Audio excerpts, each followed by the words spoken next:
嗱，羅漢果大家都知道好有益啦，但係新鮮嘅羅漢果咧，佢保存期咧就只有10日嘅啫。咁同埋我哋喺海外咧就比較難買到新鮮嘅羅漢果，咁所以好多時咧我都會用一啲乾嘅羅漢果㗎。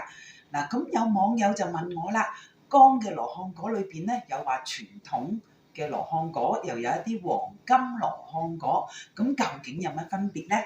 嗱，今日就同大家講下啦。呢一個咧就係黃金羅漢果，呢一個咧就係傳統嘅羅漢果啦。嗱，首先咧佢哋做法有啲唔同㗎。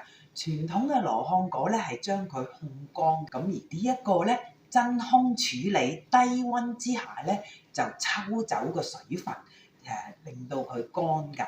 咁所以你睇到個顏色都有啲唔同，呢個係淺色啲，而呢個咧係褐色㗎，深色一啲㗎。咁至於出嚟個味道都唔同㗎，呢個味道咧係比較甜同埋濃烈一啲，呢一個咧就比較清甜啲。咁通常小朋友咧就會比較喜歡一啲清甜啲嘅味道。而煮方面咧，我自己嘅經驗就發覺兩個都有啲唔同㗎。嗱，呢個黃金羅漢果咧，我就要煮一個長啲嘅時間，咁咧嗰個羅漢果水先至會十分清甜啦，通常係40分鐘至1個鐘頭到啦。咁而呢個傳統嘅羅漢果咧，佢嗰個味咧特別濃烈同埋甜㗎，通常係煮20至30分鐘，即係話大火煲滾之後再慢煮嗰個時間。至於效果方面咧，兩個一樣，能夠清熱解毒啦，化痰止咳。嗱，至於個配嘅水分咧，我嚟講咧就睇下個羅漢果有幾大啦。如果係比較細啲嘅羅漢果，我會用1500cc 嘅水；如果係大啲嘅羅漢果，我就會用1個對2000cc 嘅水。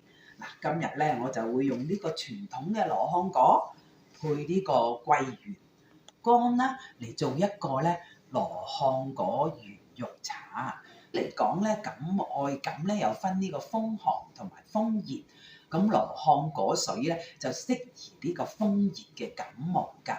咁風熱嘅感冒方面咧，嗰個象徵咧，你個咳嗽會比較大聲啲啦，個痰會結啦，同埋帶啲黃㗎。而至於風寒感冒咧，佢嗰個就流清鼻涕啦，個痰係好稀㗎，好清㗎。水樣咁嘅情況就唔適宜飲呢個羅漢果水啦。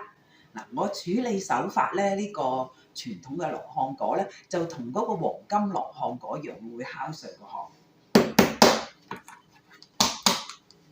嗱，然後咧就搣咗個殼出嚟。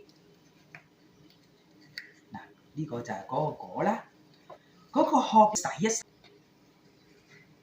乾淨咗個羅漢果殼咧，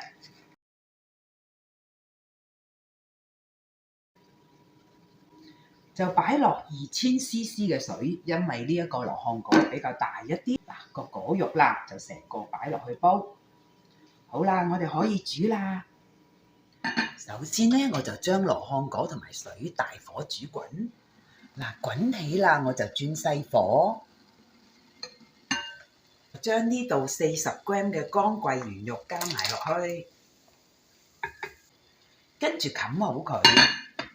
煮30分鐘，半個鐘頭之後就煮起嗰個羅漢果嘅殼啦。